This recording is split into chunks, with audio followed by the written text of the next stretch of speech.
जय मसीह सभी को। और आप लोग कैसे हैं? आशा करती हूँ आप लोग स्वस्थ और चंगाई के साथ होंगे। आज हम फिर आए आप लोगों के सामने दुआ, प्रार्थना और विनती के साथ। जी हाँ भाई बहनों, धन्यवाद करते हैं आप सभी का कि आप हमारे सभी कंटेंट, सभी सब्जेक्ट, सभी विषयों को सुन रहे हैं, देख रहे हैं और हम ऐसी आशा, ऐसी उम्मीद करते हैं कि आप उस पर अमल भी करते होंगे। तो भाई बहनों, आज हम देखेंगे पवित्र पाक बाइबल में प्रार्थना की शक्ति। प्रार्थना में कितनी शक्ति है, कितनी ताकत है, आज हम जानेंगे पवित्र पाक बाइबल के पाक वचन के द्वारा।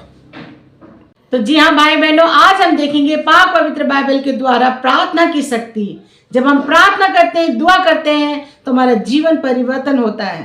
तो इसके लिए हम देखेंगे बाइबल में हमारे लिए क्या हिदायत है, हमें किस तरह से प्रार्थना करना चाहिए, दुआ करना चाहिए। तो आज हम देखेंगे पाक पवित्र बाइबल में प्रार्थना की शक्ति। तो बढ़ते हैं वचन की तरफ। हम देखेंगे वचन याकूब 5:13 में, यदि तुम में कोई दुखी है तो वह प्रार्थना करे, यदि आनंदित है तो वह स्तुति के भजन गाए। आमीन। जी हाँ भाई बहनों, याकूब 5:13 में वचन कहता है, यदि तुम में कोई दुखी है तो वह प्रार्थना करे। तो जी हाँ भाई बहनों, अगर आप दुखी है, परेशान है, तो आपको दुआ करना है, प्रार्थना करना है। इससे अपने मन को भटकाना नहीं है। आप ये मत सोचिए कि मैं तो परेशान हूं, दुखी हूं, मेरा मन नहीं लग रहा दुआ में, प्रार्थना में। ऐसा नहीं करना है। आपको निरंतर प्रार्थना करते जाना है। आपके हर एक दुखों का समाधान यीशु के नाम में है। यह लिखा है, यदि आनंदित है तो वे स्तुति के भजन गाए। और यदि आप खुश हैं, बहुत ज्यादा प्रसन्न हैं, तो उस समय भी आपको प्रार्थना करना है, भजन गाने हैं। आनंदित है तो आपको इधर उधर मन को नहीं भटकाना है, तब भी आपको प्रभु का भजन गाना है। जब आप भजन गाते हैं, खुश होते हैं, तो आपका प्रभु आपको आशीष और ब्लेसिंग देता है। जैसे कि दाऊद भजन को गा गा कर महिमा करता था, प्रभु की स्तुति करता था और आनंदित रहता था। तो आपको भी ऐसे ही करना है, प्रार्थना करना है, आनंदित रहना है और भजनों को गाना है। भजनों के द्वारा आपके जीवन में परमेश्वर की शांति मिलती है। आप खुश रहते हैं अपने परिवार के साथ। तो आइए बढ़ते हैं दूसरे वचन की तरफ। हम देखेंगे याकूब 5:14 में, यदि तुम में से कोई रोगी है तो कलीसियाओं के प्राचीनों को बुलाए और वे प्रभु के नाम से उस पर तेल मलकर उसके लिए प्रार्थना करे। आमीन। जी हाँ भाई बहनों, यहाँ पवित्र पाक वचन हमें बता रहा है कि प्रार्थना करने का तरीका, प्रार्थना करने से हमारे जीवन में क्या होता है, प्रार्थना करने से हमारी जिंदगी किस तरह से बदल जाती है। जैसे यहाँ वचन में कहा गया है याकूब 5:14 में, यदि तुम में कोई रोगी है तो कलीसिया के प्राचीनों को बुलाए। तो जी हाँ भाई बहनों, पहले ऐसा ही हुआ करता था। प्रभु यीशु मसीह ने अपने शिष्यों को, अपने चेलों को सिखाया प्रार्थना करना और दुआ करना। प्रभु यीशु मसीह ने सिखाया कि जाओ और जाकर प्रचार करो और जो बीमार है उनको चंगाई दो। तो वो चंगाई देते थे उस तेल के द्वारा जिस पर वो प्रार्थना करते थे। तो वही आशीष का तेल है। आप जब भी चर्च जाते हैं, आप अपनी कलीसिया में जाते हैं, तो वहां पर जो भी आपको पुराने विश्वासी मिले, जो विश्वास में और दृढ़ता से अडिग बने हुए हैं, जो सच्चे और पक्के विश्वासी हैं, आपको उनके द्वारा प्रार्थना करवानी चाहिए। आप उनके द्वारा प्रार्थना करवाइए अपने लिए या अपने परिवार के लिए, किसी भी रोगी के लिए उनके द्वारा प्रार्थना करवाइए। जब वो आपके लिए प्रार्थना करते हैं, अभिषेक का और आशीष का तेल आपके सर पर रखते हैं, तो परमेश्वर यीशु मसीह हर प्रार्थना को सुनता है और आपकी विडंबना को भी जानता है। क्योंकि भाई बहनों, प्रार्थना का भी एक तरीका है कि वचन के द्वारा प्रार्थना कीजिए। वचन ही यीशु मसीह है। इस वचन के द्वारा हमने प्रार्थना करनी है और वचनों को क्लेम करना है। अगर आप प्रार्थना ना कर सके, अगर आपके परिवार में कोई प्रार्थना ना कर सके, आप नए विश्वासी हैं, तो आप पुराने विश्वासियों के पास जा सकते हैं, अपनी कलीसिया में, चर्च में या मंडली में। वो आपके लिए दुआ करेंगे, प्रार्थना करेंगे, परमेश्वर का उत्तर आएगा और उनके द्वारा आप भी सीखेंगे कि प्रार्थना का तरीका क्या है, जिंदगी कैसे बदलती है, चंगाई कैसे मिलती है, आपको सीखने को मिलेगा। क्योंकि यीशु मसीह के नाम में सब कुछ संभव है। आप जान पाएंगे कि प्रार्थना में कितनी शक्ति है, कितना शक्तिशाली वचन है जो पवित्र पाक बाइबल के द्वारा हमारे लिए दिया गया है। आपके साथ में जो भी प्रॉब्लम्स है, उसके लिए, हर एक चीज के लिए वचन है। उस वचन को ढूंढिए, उस वचन के द्वारा प्रार्थना कीजिए। परमेश्वर यीशु मसीह का कार्य आपकी जिंदगी में होगा। तो जी हाँ भाई बहनों, आइए बढ़ते हैं तीसरे शक्तिशाली वचन की तरफ। हम देखेंगे याकूब 5:15 में, और विश्वास की प्रार्थना के द्वारा रोगी बच जाएगा और प्रभु उसको उठाकर खड़ा करेगा। आमीन। जी हाँ भाई बहनों, ये वचन कह रहा है, वचन सिखा रहा है आपको।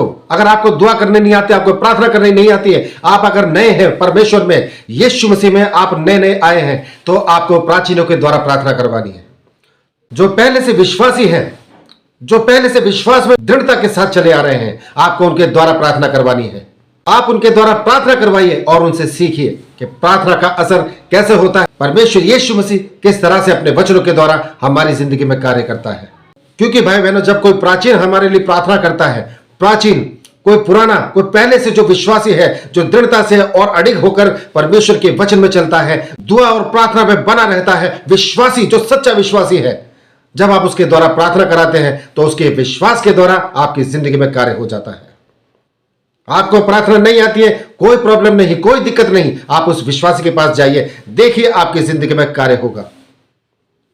लंगड़े खड़े हो जाएंगे, अंधे देखने लग जाएंगे, जिनका कैंसर, उनका कैंसर चला जाता है, आज भी जा रहा है और हमेशा जाता रहेगा प्रभु यीशु मसीह के पाक नाम से। क्योंकि आज भी ऐसी गवाहियां हैं और बनती रहेगी, पहले भी थी, आज भी है और बनती रहेगी सदा सर्वदा, क्योंकि यीशु मसीह हमेशा हमारे साथ है। तो भाई बहनों, मैं आपसे कहना चाहता हूं और आपको बताना चाहता हूं, प्रार्थना में बहुत ताकत है, बहुत बड़ी शक्ति है प्रार्थना में, लेकिन प्रार्थना करने का तरीका और सलीका हमको आना चाहिए। ये जो वचन दिया गया है हमारे लिए, ये जो पवित्र शास्त्र है बाइबल, ये यूं ही नहीं है भाई बहनों, इसमें बहुत शक्तिशाली वचन है, जिनके द्वारा ऐसे ऐसे अचंभित कार्य हो जाते हैं आपके जीवन में कि आप हैरान हो जाते हैं। लोगों को सड़क पर खड़े होकर बताते हैं कि मेरी जिंदगी में इतना बड़ा अद्भुत कार्य हुआ है। तो जी हाँ भाई बहनों, प्रार्थना में बहुत शक्ति है। आप प्रार्थना के द्वारा हर एक परेशानियों से छुटकारा पा सकते हैं। आप प्रार्थना की शक्ति को पहचानिए। प्रभु यीशु ही हमारी प्रार्थना का उत्तर है। हमें उसको पहचानना है, उनके वचनों को पहचानना और उसके साथ चलना है। आपको प्रार्थना करना है निरंतर। जब आपके पास कुछ नहीं है अपने बीमारियों के इलाज के लिए, किसी परेशानियों से छुटकारे के लिए, तो आप प्रभु के पास आइए, आप यीशु मसीह के पास आइए। आपका प्रार्थना का उत्तर वो आपके वचनों के द्वारा देता है। तो भाई बहनों, आप दुखी है, परेशान है, रोगी है, तो आपको बस विश्वास करना है, यीशु मसीह पर विश्वास करना है। आपको विश्वास करना और विश्वास करना है, क्योंकि यीशु मसीह पर विश्वास करने से आपकी जिंदगी में बड़े बड़े कार्य हो सकते हैं। आप अपना विश्वास हमेशा यीशु मसीह पर बनाए रखिए। जी हाँ भाई बहनों, सारी बात विश्वास पर आकर रुकती है। विश्वास चाहिए, विश्वास। अगर आपका विश्वास है परमेश्वर यीशु मसीह पर, तो आपकी जिंदगी में बड़े बड़े कार्य, अचंभित कार्य होते हैं। आप देखते हैं, आपके पड़ोसी देखते हैं, आपके रिश्तेदार देखते हैं, आपकी टेस्टमनी तैयार हो जाती है। और अगर आपका विश्वास नहीं है, आप घबराते हैं, आप विश्वास से डामाडोल हो जाते हैं, तो दुनिया के किसी भी कोने में जाकर अपना माथा रगड़ लीजिए, आपकी जिंदगी में कोई कार्य नहीं हो सकता है। क्योंकि मुक्तिदाता, उद्धार करने वाला सिर्फ एक ही नाम है, वो है यीशु मसीह पाक नाम।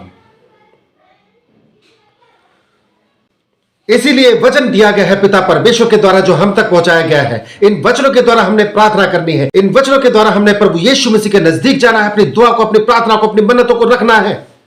क्योंकि प्रार्थना में बहुत बड़ी ताकत है, बहुत बड़ी शक्ति है। आप नहीं जानते हैं तो आप किसी बुजुर्ग से या जो पहले से विश्वासी है उसके द्वारा प्रार्थना करवाइए। आपकी जिंदगी में बड़े बड़े कार्य होते हैं। और आप भी सीखिए, क्योंकि वचन के द्वारा ही प्रार्थना करनी है। खाली प्रार्थना से कुछ नहीं होगा। प्रार्थना करनी है तो पाक वचनों के द्वारा करनी है, यीशु मसीह के सम्मुख जाकर। तो भाई बहनों, धन्यवाद करते हैं आपने यहां तक इस कंटेंट को, सब्जेक्ट को सुना, देखा। हम ऐसी आशा से उम्मीद करते हैं आप इस सब्जेक्ट को, इस कंटेंट को अपने सगे संबंधियों तक और रिश्तेदारों तक और जान पहचान के लोगों तक जरूर शेयर कीजिए, ताकि उन तक भी परमेश्वर यीशु मसीह की आशीष, ब्लेसिंग्स और चंगाइयां पहुंचे। तो धन्यवाद करते हैं भाई बहनों इस सब्जेक्ट में, इस कंटेंट में बस इतना ही। कल फिर हाजिर होंगे नए सब्जेक्ट, नए विषय के साथ। तब तक के लिए आप सभी भाई बहनों को हमारा जय मसीह।